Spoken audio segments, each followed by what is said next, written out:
saya Ustaz Sedo. Di sini kami akan mempresentasikan 3 materi, dan materi pertama dan kedua yang akan dibacakan oleh Qoratun Fadilah, dan materi terakhir yang dibacakan oleh saya sendiri. Oke, langsung saja materi pertama yang dijelaskan oleh Qoratun Fadilah. Dengan judul materi yang pertama, bisnis yang beretika. Selanjutnya, pengertian etika bisnis. Etika bisnis adalah seperangkat prinsip moral dan nilai yang mengatur perilaku individu dan organisasi dalam dunia bisnis. Etika ini mencakup keputusan yang berkaitan dengan apa yang benar atau salah, adil atau tidak, serta pengaruh tindakan terhadap berbagai pihak yang terlibat. Selanjutnya yaitu pentingnya berbisnis secara etis. Yang pertama, membangun kepercayaan. Bisnis yang beretika dapat membangun kepercayaan dengan konsumen, karyawan, dan pemangku kepentingan lainnya. Yang kedua, keberlanjutan bisnis. Menghindari resiko hukum dan menciptakan lingkungan yang mendukung pertumbuhan jangka panjang. Yang ketiga, meningkatkan reputasi. Bisnis yang beretika dapat cenderung memiliki reputasi yang baik, yang dapat menarik lebih banyak pelanggan dan mitra bisnis. Selanjutnya, keuntungan berbisnis secara etis. Yang pertama, meningkatkan reputasi perusahaan. Perusahaan yang beretika lebih dipercaya oleh masyarakat dan konsumen. Yang kedua, loyalitas konsumen. Konsumen lebih memilih perusahaan yang mereka anggap jujur dan transparan. Yang ketiga, menghindari resiko hukum. Perusahaan yang mematuhi hukum dan regulasi mengurangi potensi masalah hukum yang dapat merugikan. Yang keempat, daya tarik investor. Investor cenderung lebih tertarik pada perusahaan yang memiliki komitmen kuat terhadap prinsip etika. Selanjutnya makna pemangku kepentingan. Pemangku kepentingan adalah individu atau kelompok yang memiliki kepentingan atau terpengaruh oleh aktivitas perusahaan, baik secara langsung maupun tidak langsung. Pemangku kepentingan dapat meliputi 1. Karyawan, mereka yang bekerja di perusahaan. Pelanggan, yaitu mereka yang membeli produk atau jasa. Investor, mereka yang menanamkan modal pada perusahaan. Pemasok adalah orang yang menyediakan bahan baku atau jasa. Komunitas dan pemerintah adalah masyarakat dan instansi yang terpengaruh oleh aktivitas perusahaan. Selanjutnya yaitu berbagai kekuatan atau pengaruh yang dimiliki pemangku kepentingan. Yang pertama, pengaruh karyawan. Karyawan memiliki kekuatan untuk mempengaruhi budaya organisasi, produktivitas, dan citra perusahaan. Yang kedua, pengaruh konsumen. Referensi dan loyalitas konsumen dapat mempengaruhi keputusan bisnis dan arah perusahaan. Yang ketiga, pengaruh investor. Investor dapat mempengaruhi kebijakan perusahaan, terutama dalam keputusan strategi dan alokasi dana. Yang keempat, pengaruh pemerintahan. Pemerintahan dapat memberi regulasi dan kebijakan yang mempengaruhi operasional perusahaan. Yang kelima, pengaruh masyarakat dan media. Opini publik dan media memiliki peran besar dalam membentuk citra perusahaan. Yang terakhir yaitu ada kesimpulan. Etika bisnis adalah bagian penting dalam membangun dan mempertahankan kesuksesan jangka panjang berbagai sebuah perusahaan. Pemangku kepentingan memiliki kekuatan besar yang dapat mempengaruhi keputusan dan arah perusahaan.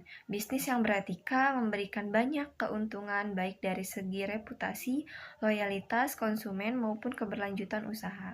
Selanjutnya, materi teori-teori etika dan relevansinya. Selanjutnya, instrumen yang menyusun teori etika terbagi menjadi 3. Yang pertama, norma moral adalah standar perilaku benar dan salah dalam masyarakat. Yang kedua, nilai adalah keyakinan yang mendasari keputusan etis, misalnya kejujuran dan keadilan. Yang ketiga, prinsip etika adalah dasar teori etika seperti utilitarianisme dan deontologi. Selanjutnya, teori-teori etika terbagi menjadi 4. Yang pertama, utilitarianisme. Fokus adalah hasil atau konsekuensi dari tindakan. Selanjutnya, relevansi dalam bisnis keputusan yang menguntungkan mayoritas, misalnya kebijakan yang menguntungkan banyak orang. Yang kedua yaitu deontologi. Fokus ini adalah kewajiban dan aturan moral. Relevansi dalam bisnisnya yaitu mengutamakan kepatuhan pada hukum dan menghormati hak individu. Yang ketiga, etika kebajikan. Fokus ini mengembangkan karakter moral individu. Relevansinya dalam bisnis yaitu membangun budaya perusahaan yang berintegritas. Yang keempat, etika diskursus. Fokus ini adalah dialog dan kesepakatan bersama. Relevansinya dalam bisnis yaitu kebijakan yang adil melalui partisipasi pihak terkait. Selanjutnya yaitu relevansi teori etika dalam praktik bisnis.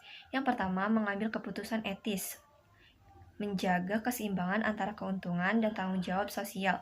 Yang kedua, tanggung jawab sosial perusahaan adalah perusahaan bertanggung jawab terhadap masyarakat dan lingkungan. Yang ketiga, kepercayaan konsumen. Etika meningkatkan reputasi perusahaan dan kepercayaan konsumen. Yang terakhir yaitu ada kesimpulan.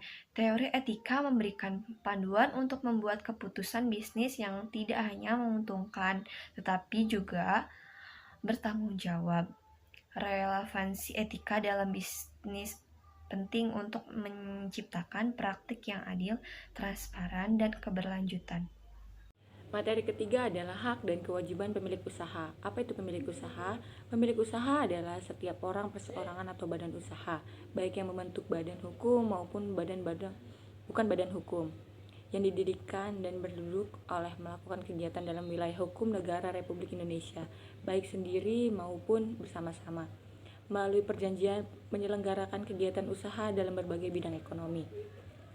Jenis hubungan pemilik usaha dengan karyawan. Yang pertama ada hubungan personal, yang kedua ada hubungan hierarkis, yang ketiga ada hubungan kolaboratif, dan keempat ada hubungan kemitraan. Terus selanjutnya ada hak pemilik usaha.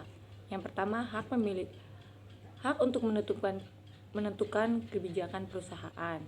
Sebagai pengendali, pemilik perusahaan memiliki hak untuk membuat kebijakan atau keputusan yang mempengaruhi arah dan tujuan perusahaan. Yang kedua, hak pemilik aset. Pemilik hak memiliki aset yang dimiliki oleh perusahaan seperti tanah, bangunan, peralatan, dan properti lainnya. Yang tiga, hak untuk mengambil keuntungan. Pemilik berhak menerima keuntungan untuk perusahaan sesuai dengan badan kepemilikan dan miliknya. Kewajiban pemilik usaha. Yang pertama ada kewajiban membayar pajak. Yang kedua ada kewajiban menjaga kepentingan karyawan. Yang ketiga ada kewajiban memenuhi peraturan dan hukum. Dan keempat ada kewajiban menjaga nama baik perusahaan.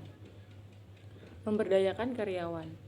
Pemberdayaan karyawan adalah suatu proses yang bertujuan untuk meningkatkan kemampuan, pengetahuan, dan tanggung jawab karyawan agar mereka dapat berperan lebih aktif dalam pengambilan keputusan, meningkatkan kinerja dan berkontribusi pada keberhasilan organisasi. Proses ini melibatkan pemberian wewenang, dukungan, pelatihan, dan sumber daya yang dibutuhkan agar karyawan merasa lebih dihargai dan dimiliki kontrol atas pekerjaan mereka. Langkah dalam pemberdayaan karyawan. Yang pertama memberikan pelatihan pengembangan, yang kedua ada mengeluaskan ide dan masukan, yang ketiga ada otonomi dan tanggung jawab. Yang terakhir ada kesimpulan. Hubungan pemilik usaha dengan karyawan adalah hubungan yang saling menguntungkan jika didasarkan pada prinsip-prinsip yang saling menghormati hak dan kewajiban masing-masing. Pemilik usaha memiliki hak untuk mengelola dan memperoleh keuntungan, tetapi juga memiliki kewajiban untuk memenuhi hak-hak karyawan serta mematuhi hukuman yang berlaku. Selesai sudah pemaparan materi-materi dari kami. Kurang lebihnya mohon maaf. Terima kasih.